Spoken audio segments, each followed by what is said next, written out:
Hello friends. Friends, Bunty और बबली 2 आ गई है। और अगर आपने बंटी और बबली 2 देख ली है तो आप मेरी बातों से बिल्कुल रिलेट करेंगे। और अगर नहीं देखी है और प्लान कर रहे हैं बंटी और बबली 2 देखने का, तो ये वीडियो आपके लिए बहुत इंटरेस्टिंग होने वाली है।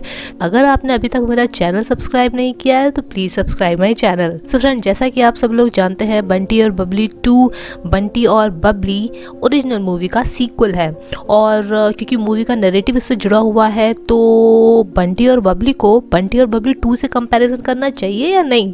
बट मैं आपको बता देती हूँ कि बंटी और बबली 2 का कहीं से कहीं तक भी बंटी और बबली से कोई कंपैरिजन है ही नहीं।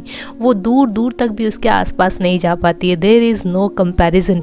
बंटी और बबली एक आइकॉनिक मूवी थी और हमारे सबका चाइल्डहुड नॉस्टैल्जिया बंटी और बबली से जुड़ा हुआ है। बहुत सारे सीन्स ऐसे हैं जिनको देख के मज़ा ही आ जाता था। फिर भी क्योंकि हम बंटी और बबली 2 देखने जा रहे हैं, तो हमें कुछ तो आइडिया होना चाहिए कि बंटी और बबली 2 में ऐसा क्या है जो ये बंटी और बबली के नाम से जुड़ी है और इसका सीक्वल है। तो आज हम बात करने वाले हैं कि बंटी और बबली 2 आपको क्यों नहीं देखनी चाहिए।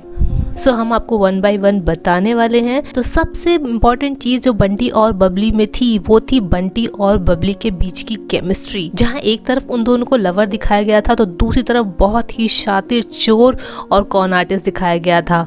और अगर आप बात करें बंटी और बबली 2 में, तो ना तो यहाँ हमको लवर वाली कोई फीलिंग दिखाई देगी और ना ही कॉन आर्टिस्ट। सरप्राइजिंग चीज़ यही है कि ये बंटी और बबली का सीक्वल है, बट इसमें कहीं पे भी चोर वाली क्वालिटी नज़र ही नहीं आती है।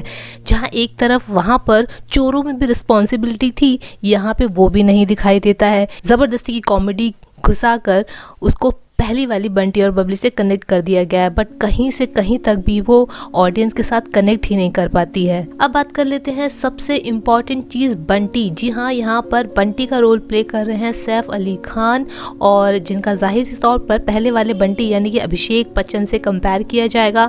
बट सैफ अली खान यहाँ पे बहुत ज़्यादा डिसअपॉइंट करते हैं। उनको बस कॉमेडी के नाम पर एक बड़ा सा पेट दे दिया गया है, जिसमें वो अजीब सी कॉमेडी और ओवर एक्टिंग कर रहे हैं और डायलॉग्स को भी इतनी मुश्किल से बोल पा रहे हैं कि ऐसा लग रहा है कि अच्छे खासे एक्टर को ज़बरदस्ती की एक्टिंग में उतार दिया गया है।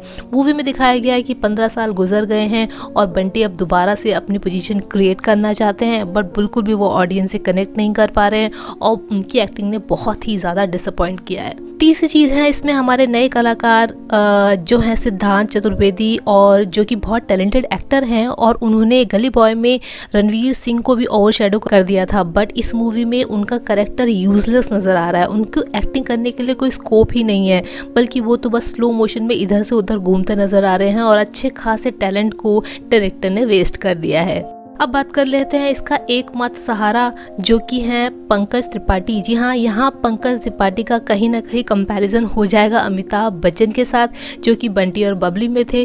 तो पंकज त्रिपाठी के ऊपर तो वैसे ही इतना बोझ है, क्योंकि यहाँ पे उनको कंपैरिजन किया जाएगा पहले वाले पुलिस वाले से जो बंटी बबली में थे। और इसी वजह से पंकज त्रिपाठी यहाँ बहुत ज़्यादा कोशिश कर रहे हैं कि मूवी को वो आगे ले जाएँ, बट वो बाहर संभाल नहीं पाए हैं। एक ही तरह की कॉमेडी वाली एक्टिंग करते करते ऑडियंस भी उनको देख के थक गई है। अब इनको इस बार कुछ ना कुछ अलग करना पड़ेगा, तभी लोगों को हंसी आएगी। अदरवाइज पंकज त्रिपाठी से काफ़ी उम्मीदें थी, वो भी उम्मीदों पे खरे नहीं उतरे हैं। अब बात कर लेते हैं last but not the least, music. Bunty और बबली का म्यूज़िक आज भी लोगों के दिलों में छाया हुआ है। कजरारे कजरारे गाना आज भी हर कोई याद करता है। बट बंटी और बबली 2 में इसका म्यूज़िक भी ऐसा नहीं है कि थिएटर से बाहर निकलने के बाद कोई भी एक लिरिक्स भी गाता हुआ निकले। और यही इसकी डिसअपॉइंटिंग चीज़ है कि मूवी के अंदर ना तो एक्टिंग नज़र आई, ना लव का कोई एंगल नज़र आया, ना ही कौन आर्टिस्ट नज़र आए, और म्यूज़िक भी ऐसा नहीं मिला कि ऑडियंस को खुश कर देता। तो इसलिए ओवरऑल बंटी और बबली 2 बंटी और बबली के कंपैरिजन में ही नहीं है। और अब मैं स्टार की क्या बात करूँ कि हम क्या स्टार दे सकते हैं, ये तो आप खुद लोग ही जाकर डिसाइड करेंगे कि आपको मूवी कैसी लगी। और इसी तरह के कंपैरेटिव और इंटरेस्टिंग वीडियोस देखने के लिए आप बने रहिए मेरे चैनल पर्सनैलिटी तक के साथ। फिर मिलती हूँ आपसे, बाय बाय।